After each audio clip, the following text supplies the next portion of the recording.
Olá você telespectadora, olá você telespectador da TV Cultura Litoral. A partir de agora você acompanha a edição desta quinta-feira do Opinião 2.0.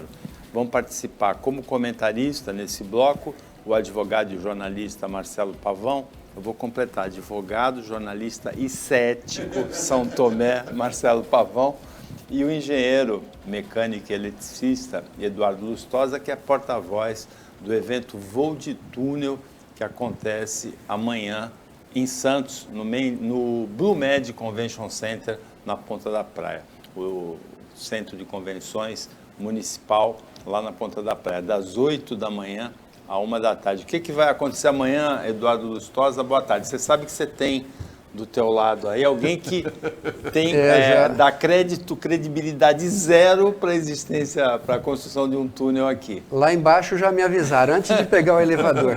O Pavão tá cético. E eu fiquei de convencê-lo, né, de todas essas mudanças, né, e por que agora vai, né? Então, já vamos quebrando a lenda urbana, né, que é um ano eleitoral, mas todas essas promessas, né, e a omissão dos nossos representantes, omissão da população, né, mas nós temos um grande evento com mais de 130 apoiadores, nós temos 14 mil assinaturas, caminhando para 15 mil assinaturas. Nós temos um consenso, né, com a UVEBS conseguiu unanimidade nas câmaras de vereadores. A UVEBS é a União dos Vereadores da Baixada. União dos Vereadores, né, da Baixada Santista, presidida pelo Betinho Andrade. Ela conseguiu unanimidade em carta-moção em todas as câmaras de vereadores. Agora, 2 semanas atrás, o ministro Paulo Guedes assinou uma PPI, né, um programa de planejamentos e investimentos, entrou no radar do governo federal pela primeira vez. Nunca na história desse país nós tivemos... Essa frase é boa. Nós tivemos uma situação dessa. Né? Nunca tivemos um movimento, um engajamento da sociedade civil, né, das empresas. Nós temos universidades, associações, né, nós temos todas as associações de engenharia e arquitetura, do Vale do Ribeira até Bertioga estão apoiando. Então a gente está num momento, Pavão, que dá para deixar o São Tomé assim meio... Né, esse evento, na realidade, ele vem como o governo federal para cortar um bolo, né, que tem 100 anos de expectativa. Né? O outro lado lá era Guarujá foi emancipado, né? Eduardo, sem com exagero, uns 97, né? Porque a primeira manifestação por uma ligação seca entre Santos e Guarujá, entre Santos e parte continental de Santos, é de 1929, não é? Sim, na realidade, nós em 97, na matemática, na engenharia, a gente arredonda para 100, né? Então, 97 está preciso, você foi mais engenheiro que eu.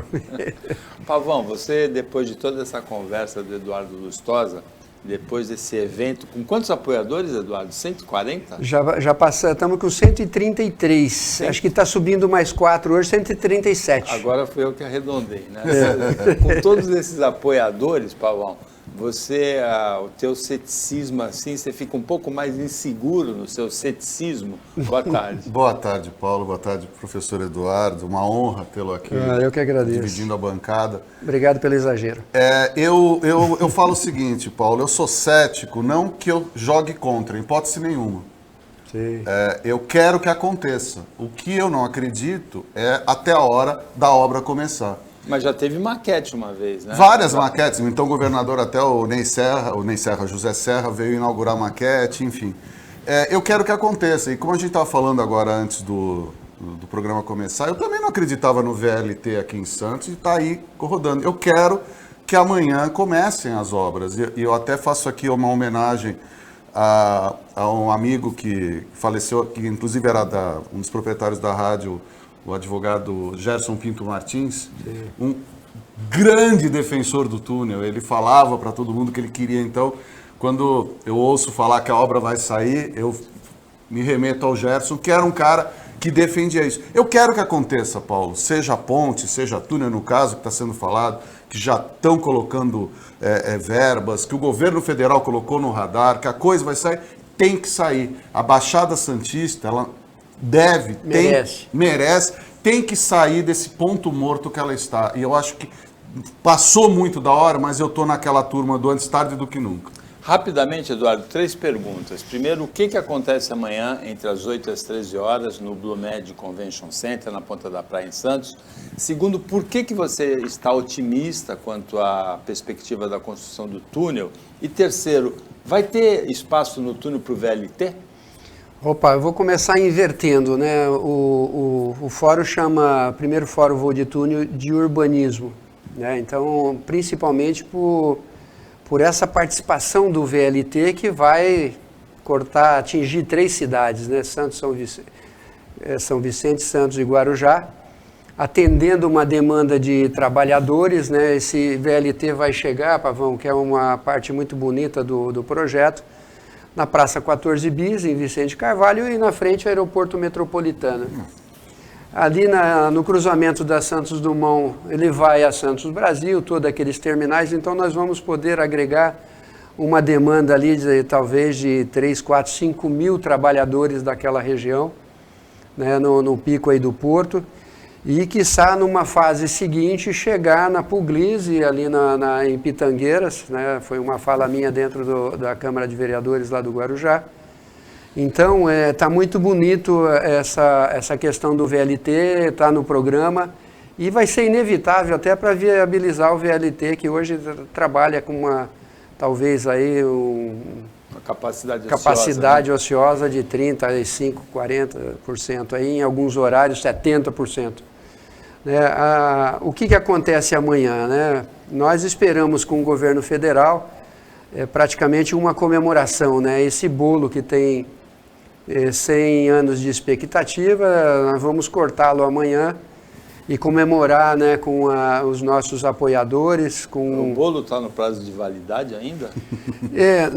Ele está bem conservado, né?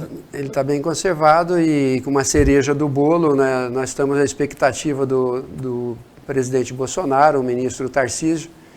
Ele vai sair da Fiesp, vem correndo para cá e essa representatividade toda com o pessoal, essa turma técnica aí da autoridade portuária, técnicos, a Fernandinha Meneghello, no último painel, ela está pilotando, fazendo uma apresentação desse mapeamento, né, urbano, como vai chegar bonito lá para a população do Guarujá, aqui em Santos, que o túnel não é Santos-Guarujá, né?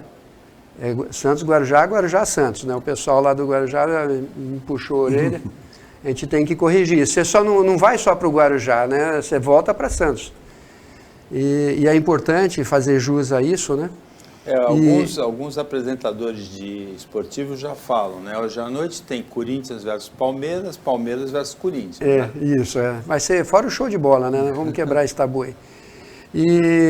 Então, essa parte urbanística está muito bem trabalhada, né? No painel anterior, no 3, nós temos um Demandova falando sobre o túnel lá de Santa Catarina, Camboriú, que envolve ali 6 cidades também na região metropolitana. No anterior, nós temos o Harold Frank, né? Que é uma visão mundial, né, das tecnologias construtivas, engenharia civil, que para nós engenheiros vem aí para criar o primeiro túnel imerso do Brasil, gerar um acervo de engenharia. Anterior a isso, para chegar no primeiro, né, o intermediário, nós temos o Tarcísio Celestino, que você lembrou dele agora há pouco.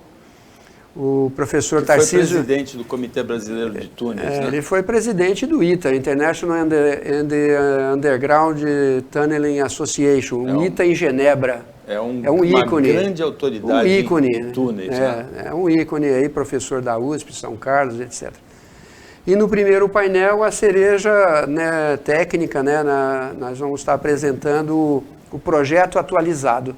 Né? Aquele da Dersa, ele foi melhorado, ele tinha ali uma desapropriação no Macuco, né, indesejado Teixeira, vereador, sempre batia, Lustosa, mas não dá para mexer ali, vai ter famílias centenárias. Com razão, né? É desnecessário. Hoje nós temos uma alça, as alças dentro do porto, quem vai para a cidade, quem vai para a ponta da praia, e a alça ainda da Senador Dantas para acomodar o VLT, nessas embocaduras. No Guarujá sai uma alça portuária, a ligação de perimetral mais esquerda e direita, e aí segue-se em frente para atender Praça 14 Bis e Aeroporto Metropolitano. Então, sensacional. Queria fazer duas perguntinhas rápidas e objetivas. Uma, há uma data já para o início das obras? E segunda, o ministro Tarcísio de Freitas já declarou que deve deixar o ministério para concorrer provavelmente ao governo do estado. Isso pode impactar em alguma coisa o projeto? Na minha visão, não impacta porque nós temos a PPI, assinada pelo governo. Então, ele não é um projeto hoje do governo Bolsonaro. É um projeto de Estado que foi colocado no radar, e seja quem for sentar nessa cadeira, nesse ministério, vai tocar a obra, até porque também a primeira opção, ela foi inserida no programa de desestatização do porto. Em termos de payback, vamos chamar assim, o Tércio fala melhor que eu isso, em termos de payback é uma obra negativa, né? E aí a autoridade portuária vai complementar o dinheiro que está faltando para ficar de pé, né? E a própria autoridade portuária vai fazer uma subconcessão para gestão e operação do túnel.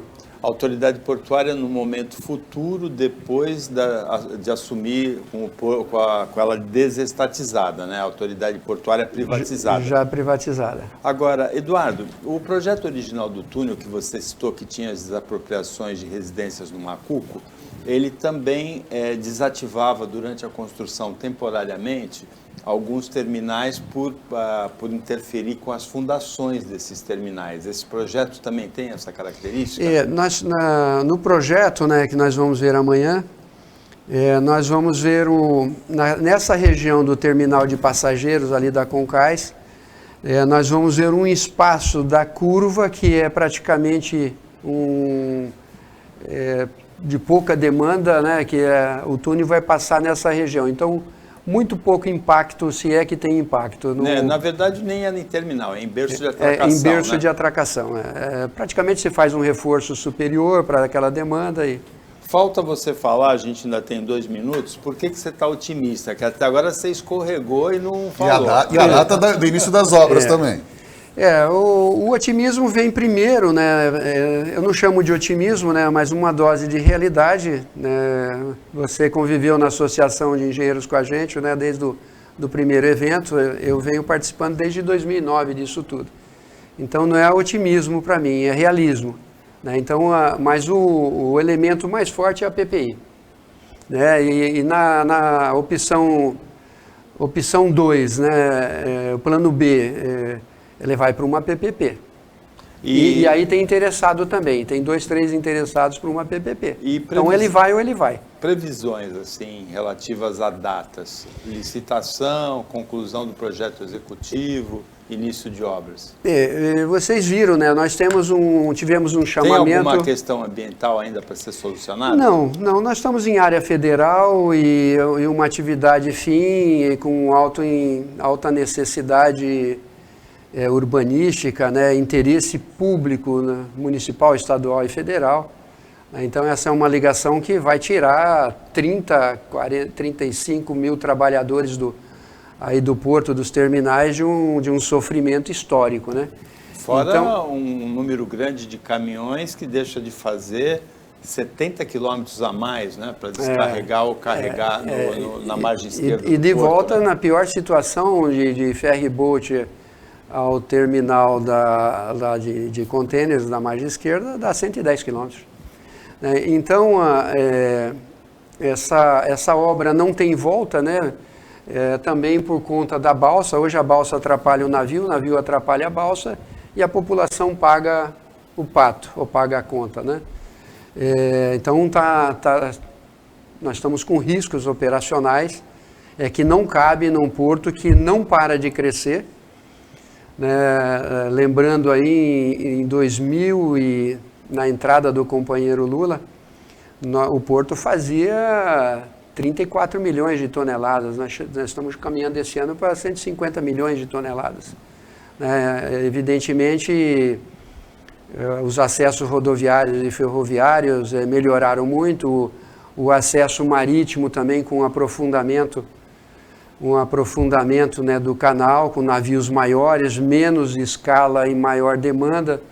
Então, o nosso porto vai continuar crescendo e tem que crescer, né, porque nós temos aí 300 milhões de contratos de comércio internacional que são fechados em compra e venda, da importação e exportação todo ano, e isso vai continuar crescendo. E não é fácil você desviar a polarização dos navios. Você pode criar um outro porto, mas não tiver demanda para começar, o navio não vai. Né? Então, nós vamos continuar pressionando. Nós vemos aí a autoridade portuária, né, para não sobrecarregar de outros temas, né, incluiu 5 milhões de metros quadrados ali na região da Ilha dos Bagres, até a Domênico Rangoni, passando ali do lado do Tiplan, do lado da Uzi Minas, né? Então, nós temos um outro porto para descobrir, né? Porque nós temos hoje de área útil, né? Eu tive dentro da autoridade portuária, na Codesp, e essa áreas e instalações era a minha responsabilidade, e nós temos de área útil em uso no porto 4 milhões e 600 mil metros quadrados. Nós incorporamos mais 5 milhões. Então, tem espaço para crescer, porque nós temos esse compromisso com a Interlândia que, se não me falha a memória, atinge 13 estados, né, que vêm embarcar aqui no nosso porto. Eduardo, foi um prazer e uma honra receber você aqui. Eu que e agradeço. saiba que do fundo do coração, a gente deseja assim muito boa sorte, não só amanhã no evento, no Blue Med Center, das 8 da manhã à 1 da tarde, mas na concretização desse projeto e a gente espera que você venha aqui no dia da inauguração da obra. Vamos vir sim, eu gostaria que o Pavão estivesse aqui. Eu já estava pedindo aqui, me convidem para estar no dia, que eu quero de público falar, olha, dou a mão à palmatória e convence, quebrou a lenda urbana, eu quero comemorar isso. A gente está falando, mais uma vez antes do programa ir para o ar, é exatamente isso. Que as coisas ocorram efetivamente da forma que tem que ocorrer. Que coisa linda, né? Atendendo a população. Na lenda urbana, eu vou atravessar de skate na inauguração do túnel. Já está treinando? Não, eu ando há 30 anos de skate, nunca parei. O Opinião 2.0 volta depois do intervalo, rapidinho.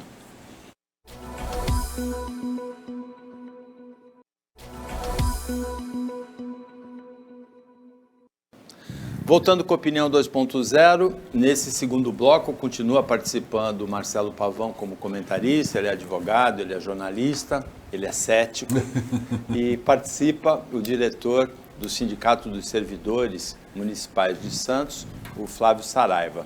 Flávio, nessa semana houve uma proposta de reajuste da Prefeitura para os servidores, como é que está a situação? Boa tarde. Boa tarde, Paulo, boa tarde aos ouvintes da Cultura, ao programa Opinião.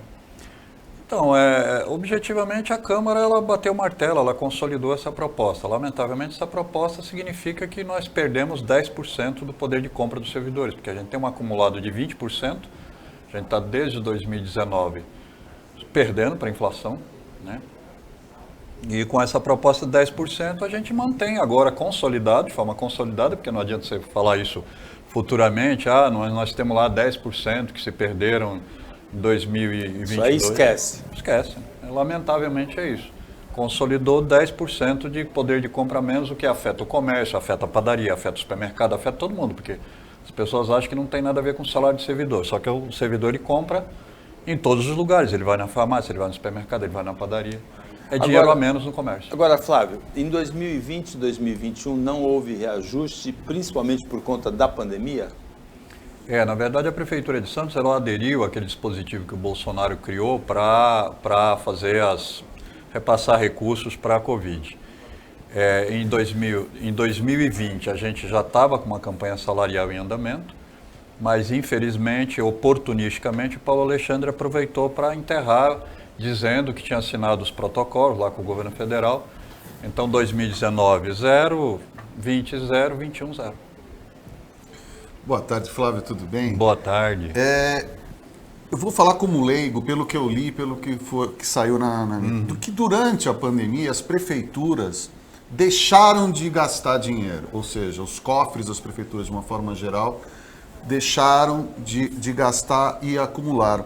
Esse tipo de informação, primeiro, procede, e segundo, essa questão dos reajustes salariais, qual a posição da Câmara Municipal para deixar transparente esse tipo de situação? E eu explico.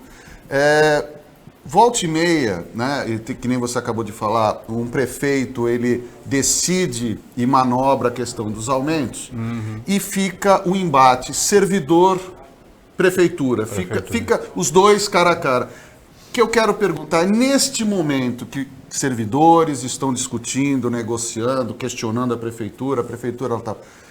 Primeiro, se esse dinheiro realmente ficou em caixa, ou seja, que existe dinheiro em caixa para se dar um reajuste ou qualquer outro tipo de situação. E, segundo, a Câmara Municipal está atuante, eu não digo nem a favor ou contra, mas para servir de uma espécie de como mediador disso, para evitar um estado de greve, um estado de paralisação, para que as coisas fiquem piores. Porque nós estamos falando em ano eleitoral, esse ano vai ser deputado, senador, governador, etc., mas nós temos os vereadores, temos os nossos deputados e temos os nossos deputados estaduais e federais. Sim. Esses políticos estão atuando de alguma forma nesses impasses? Nós estamos vendo problemas em São Vicente, você está denunciando agora uma situação em Santos, quer dizer, há essa atividade ou está todo mundo procurando voto e não tem dinheiro na prefeitura? Você podia dar esse parâmetro, esse esclarecimento, porque, primeiro, a gente precisa saber, tem o dinheiro? Olha, está lá, então vamos ver o que é justo. Segundo, está tendo uma atuação dos nossos políticos diretamente para tentar resolver ou só aparece para pedir voto mesmo? Então, vamos lá. O primeiro item da tua questão. Tem recurso ou não tem? Tem recurso.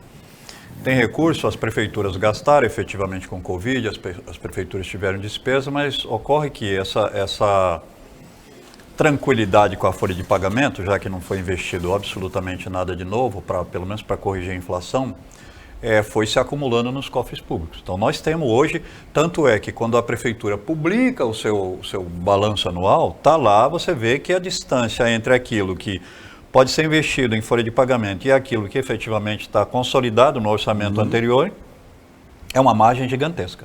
Então teria condição de dar um reajuste muito melhor que esse? Absolutamente tranquilo, poderia. Em relação à segunda parte da sua pergunta, como é que os vereadores e como é que os políticos estão atuando?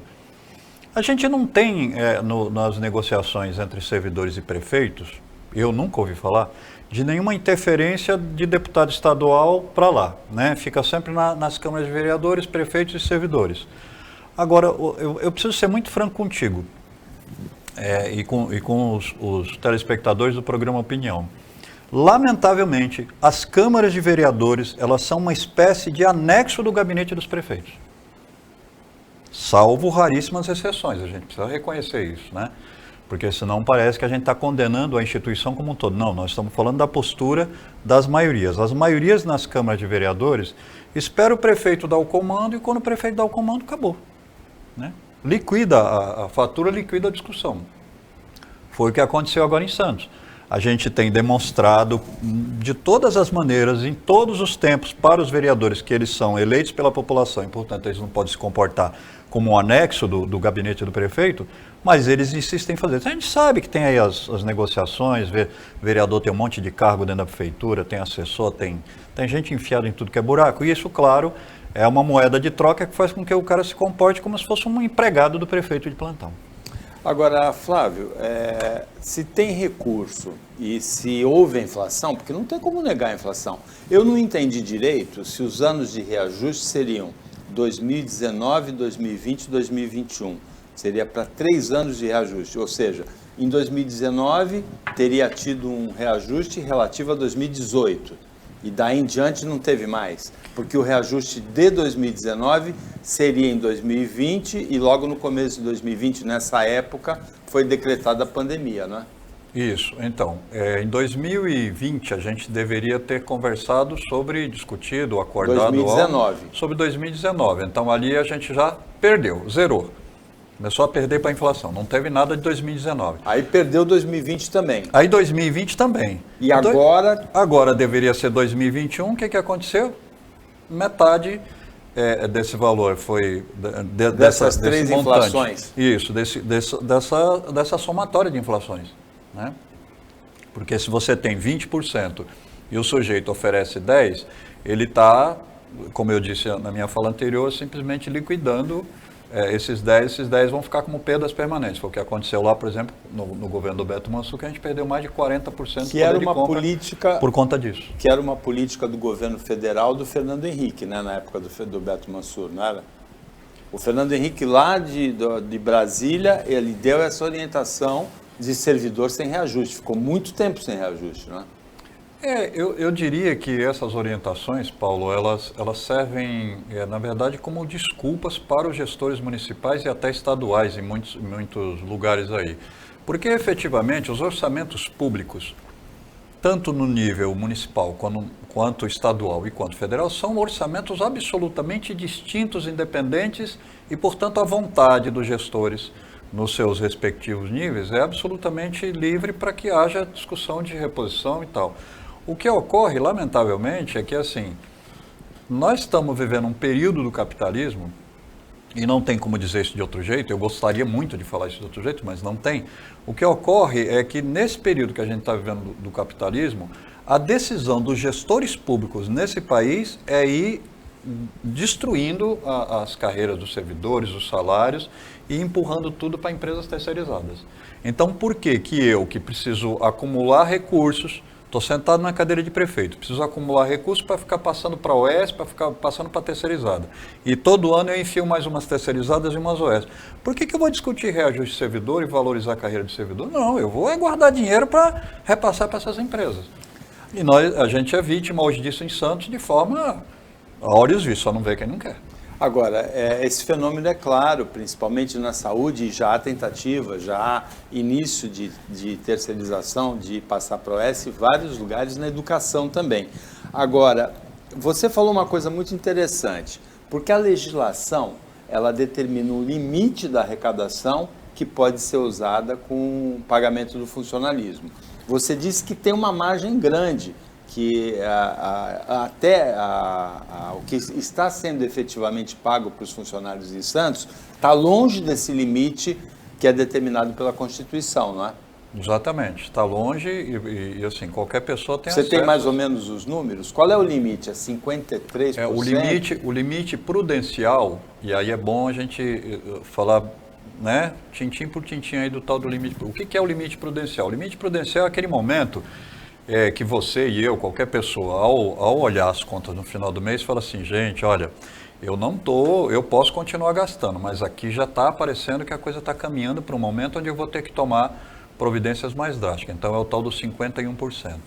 Agora, o limite onde você efetivamente tem que tomar providências é 53, você me faz 53, alguma, por volta de 53%. A gente está em 40 e poucos por cento, eu não lembro agora o número exato. Porque abaixo de 45? Abaixo de 45, se não me... eu precisaria pegar lá os dados, porque assim, a minha memória é muito ruim para números e dados, mas assim, a gente poderia ir muito além desse reajuste, isso a gente fez os cálculos, eu estou dizendo que poderia ir além, porque a gente fez os cálculos, inclusive a gente apresentou esses cálculos na mesa de negociação. Ficaria aquém do limite prudencial. Ficaria muito abaixo do limite prudencial. Mas aí fica aquela coisa, não, mas acontece que o orçamento não está consolidado, o orçamento só vai consolidar quando a gente arrecadar, o que nós temos é previsão orçamentária, não sei o que é a desculpa, todos os anos dada, para não discutir um reajuste maior. O cara diz assim, olha, eu tenho uma previsão, eu vou receber no final do ano X. Mas como eu não recebi ainda, então por cuidado, por precaução, eu fico aqui miguelando, discussão mais decente com o servidor.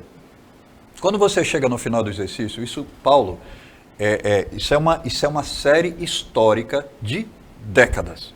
Os caras chegam no final do ano e falam assim, nossa, foi bom o orçamento. Aí você fala assim, mas a gente sabia que ia ser bom. Não, mas é que você sabe, a gente tem que ter cuidado. Então, todo ano os caras economizam uma grana, depois remaneja aquele recurso gigantesco e o servidor vai só perdendo. Inclusive porque no ano passado a inflação estourou muito a meta, ela foi 3 vezes maior do que a meta do governo, e isso engorda, porque o munícipe paga o imposto com a inflação, né? O principal imposto em Santos é do ISS. Aumentou qualquer preço de serviço, aumenta o imposto junto. Sim. Agora, e a tua memória em relação a promessas de candidatos? É boa? Porque o que o Rogério Santos, o prefeito atual, prometeu na campanha em relação ao funcionalismo? Então, o Rogério Santos, na verdade, ele fez uma série de promessas genéricas e absolutamente porosas, assim, não dá nem para você identificar exatamente o que ele dizia a respeito do funcionalismo. Agora, em nenhum momento ele se propôs a rever essas malditas terceirizações, que isso vai afundar o orçamento dos municípios, onde essa coisa está em andamento. Porque nós já temos terceirização na assistência social, já temos terceirização na educação e temos uma terceirização já brutal, inclusive com vários técnicos muito qualificados da cidade, dizendo, cuidado, gente, vocês estão indo para um caminho. Né? Na saúde. A saúde ela é bem significativa. A saúde, o negócio é radical, né? Radical aí no sentido da palavra mesmo radical, que é a raiz do problema, né? Quando você é radical, você está indo à raiz, e não radical como alguém intransigente. Então, essa terceirização é uma terceirização radical, porque ela está indo na destruição do orçamento público. E aí quando você fala assim, bem, mas e a promessa do candidato? Não, promessa nenhuma. Inclusive ele fugiu, quando a gente fez os debates, chamando os candidatos, porque a gente faz isso toda eleição, nós chamamos todos os candidatos. O seu Rogério Santos não apareceu no debate com a categoria que a gente, inclusive, televisiona, como vocês estão fazendo aqui. Tenta reproduzir isso depois. E você achou que isso foi um mau sinal, não? Foi um péssimo sinal, porque à medida que ele diz assim, não, eu não vou participar dos debates dos candidatos com o sindicato, a gente já percebeu, falou, esse cara, ele vai escorregar para fazer as maldades que todos eles fazem. O Paulo Alexandre, o padrinho dele, foi no debate, mas chegou lá, contou um monte de lorota. Logo em seguida, a primeira medida dele, no primeiro mês do primeiro ano de governo, ele tentou desmontar o nosso reajuste salarial e tomou uma greve braba de um dia. Quando foi no segundo mês do segundo governo do Paulo Alexandre, de novo ele veio. A gente teve que fazer uma greve de 42 dias. Que foi uma greve que paralisou aquela Ana Costa Lavar todos os dias durante 42 dias, para poder o cara se dignar a discutir uma... Isso é 2014, né? Então, assim, e agora o seu Rogério Santos, ele simplesmente não deu ar da graça, né? O que já demonstrou, inclusive os candidatos debateram muito isso, a gente tem isso tudo gravado, divulgamos isso para tudo que é lado, mostrando que os candidatos ficaram absolutamente embasbacados. Fala, gente, o servidor é o que toca a máquina pública. O cara não quer conversar com a gente aqui sobre isso, porque eu sou candidato também, todos os candidatos foram, e se apresentaram e disseram, olha, a gente quer discutir com o prefeito, porque afinal ele é o sucessor, né, o afilhado do Paulo Alexandre, nós queremos que ele tenha, cadê ele? Não vai? Não vem, não foi. A gente volta com opinião depois do intervalo, que é rapidinho.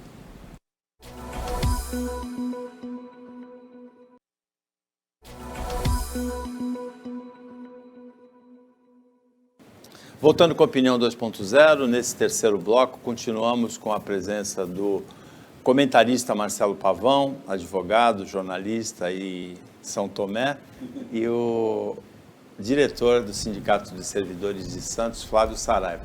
O que você sempre quis perguntar para o Flávio e nunca teve coragem, hein, Pavão? Então, não é nem que eu não tive coragem, mas eu nunca tive a oportunidade. Assim, eu sou advogado trabalhista e basicamente de trabalhador. Eu advogo para empresas, mas basicamente para trabalhador.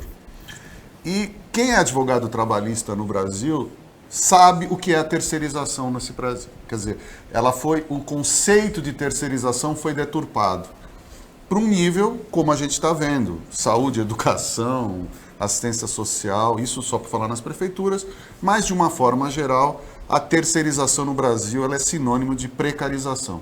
Quer dizer, o trabalhador ganha menos, a empresa ganha mais, e é essa que é a realidade. E aí, eu unindo, como você acabou de falar, Flávio, uma greve que durou 42 dias, e provavelmente não é uma hipótese a ser descartada, obviamente na mesa existe a possibilidade de uma greve dos servidores em Santos se chegar no impasse. E aí eu entro, como o Paulo falou, eu vejo, eu estou já no seu trabalho entre servidor e advogado desde 88, então já tem um tempinho aí na estrada, eu vejo categorias indo para as greves, e eu vi muitos os bancários, portuários, servidores, e por aí vão, até servidores estaduais, federais. E eu sempre noto que um detalhe, embora não seja a questão da direção do movimento ou das entidades, mas eu sempre observo uma distância não entre a população e os grevistas, uma distância da informação. E aí eu faço, antes de te lançar a questão, logo no início, da tua participação, você falou que colocam nas mídias que vocês têm essa preocupação. E aí eu falo,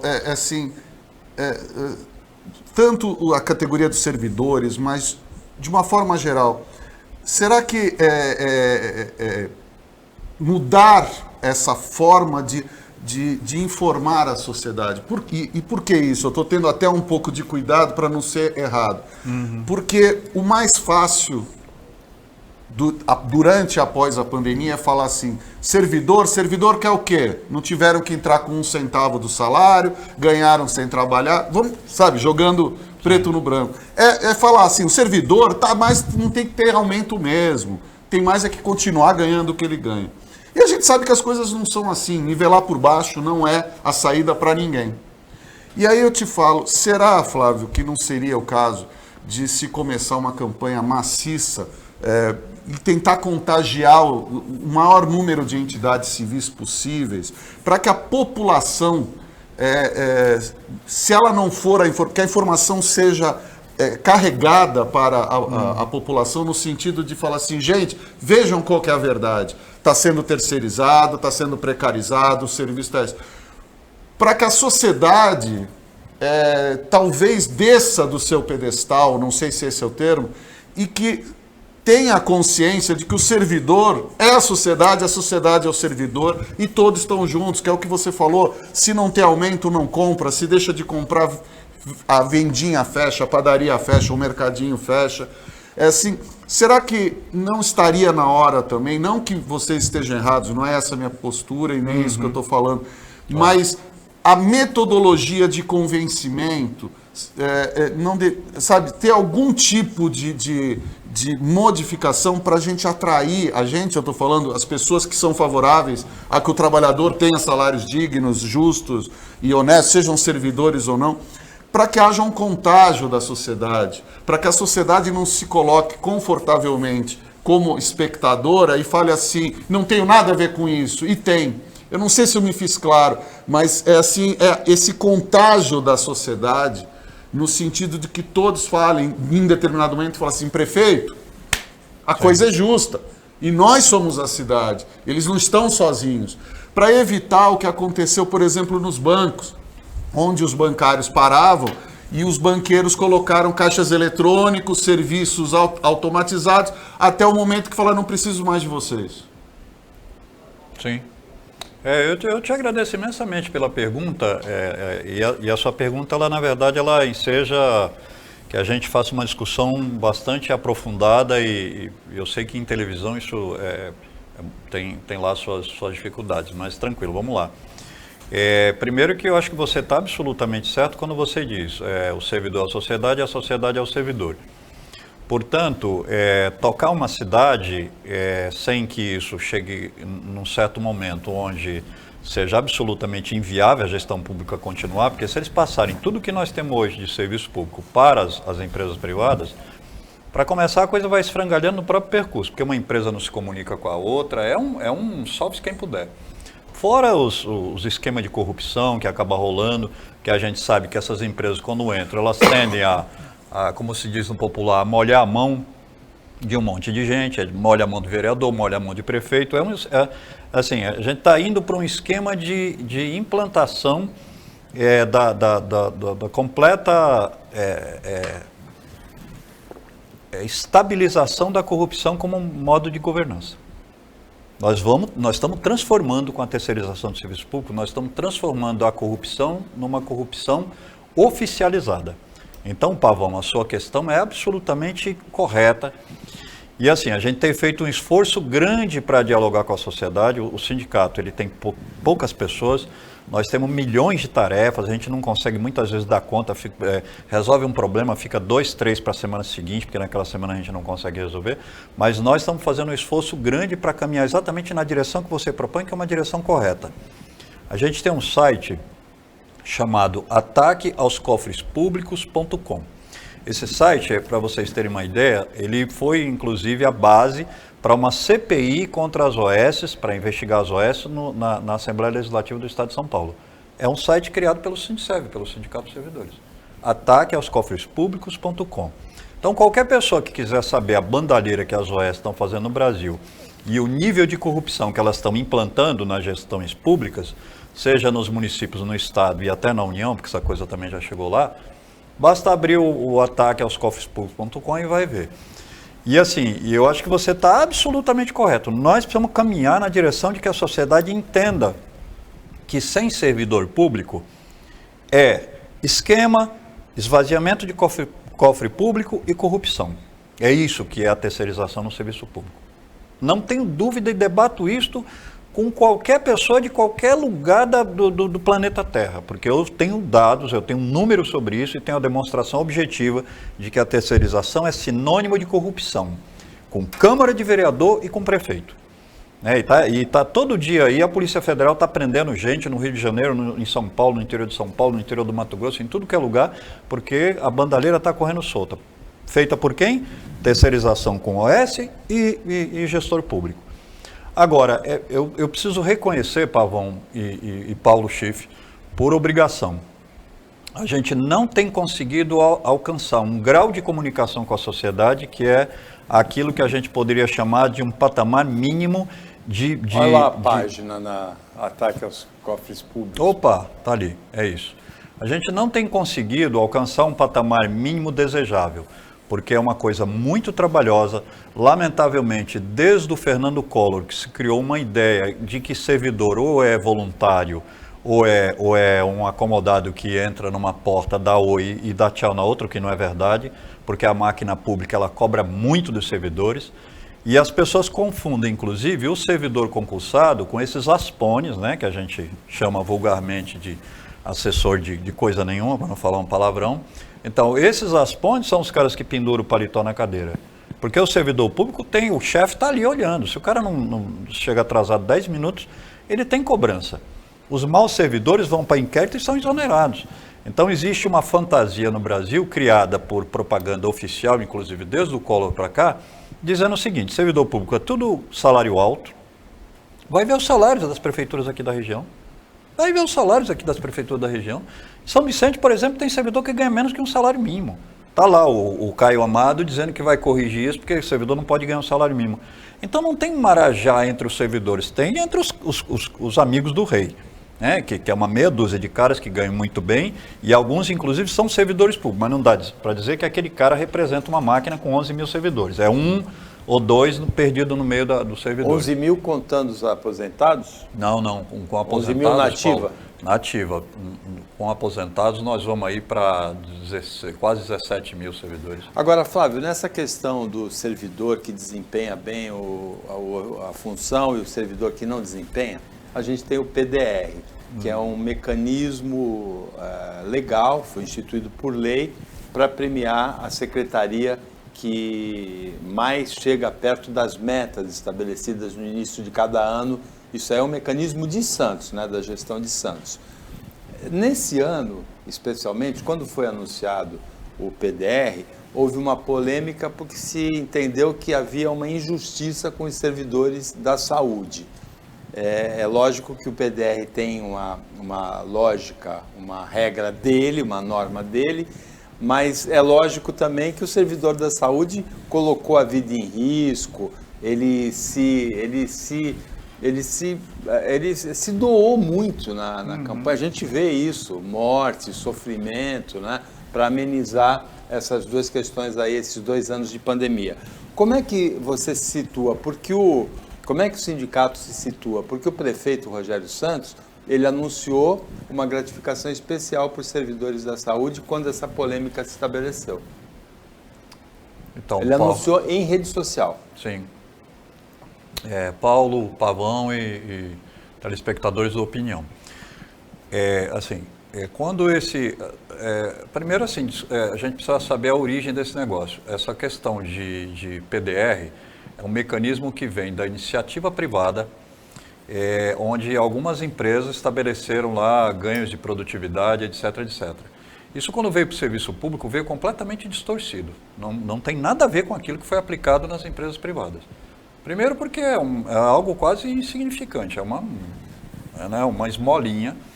E segundo que os critérios que são estabelecidos na iniciativa privada são critérios claros. O serviço público, aquilo lá é uma caixa preta.